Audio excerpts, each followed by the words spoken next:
Hey everybody, Mr. Soares here at the Karate School. I just wanted to thank you for taking some time to watch this video. I wanted to go over a little bit about our Warrior Scholar curriculum here. Now, when I began training way back in 1986 or so, the only thing that we had to track our progress were some sheets that my instructor had made up. And it had all the requirements on it. So on one side it had all of your basics, all the names of the punches and the blocks, kicks, strikes, and so forth. And on the other side it had the names of the self-defense techniques, the names of your forms. And it was up to you to remember the names of those self-defense techniques as well as the movements in those techniques and forms. There were no videos to go to, things along those lines. Philosophy was talked about. It was implied that because you were taking martial arts, you should be working on your self-discipline. And we would talk about things like, character development and things along those lines, but it wasn't as in-depth as we do it here at our school. As I developed as an instructor over time, I found a need for that stuff, and I sought that through my mentors in the arts, Mr. Wedlake being one of them, and some of his students, Mr. White in New Hampshire, and a few other of Mr. Parker's black belts. Great influences, and we were able to over time develop our Warrior Scholar curriculum.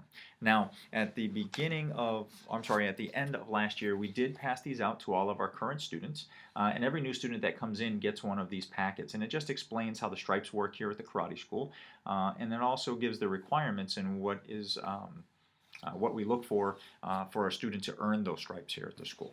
Now, students also get a booklet. They get this big old black binder here, and inside this binder they have all of their sheets. So if you look here, this one is for self-discipline, and then we also have one for healthy eating, physical fitness, as well as reading. Now, when a student is promoted to their next belt color, those old sheets can be removed. A new packet of those sheets are given to each student at the graduation ceremony. The only sheet that isn't included in those is the physical fitness sheet. And we ask parents and as well as adults, if you're replacing your sheets inside the booklet, that you leave that physical training sheet in there, that physical fitness sheet. That's where we track all of your push-ups and sit-ups, your child's push-ups and sit-ups for their entire time that they're in our program here. So if you look on that real carefully, you'll notice that it goes from white belt all the way to black belt.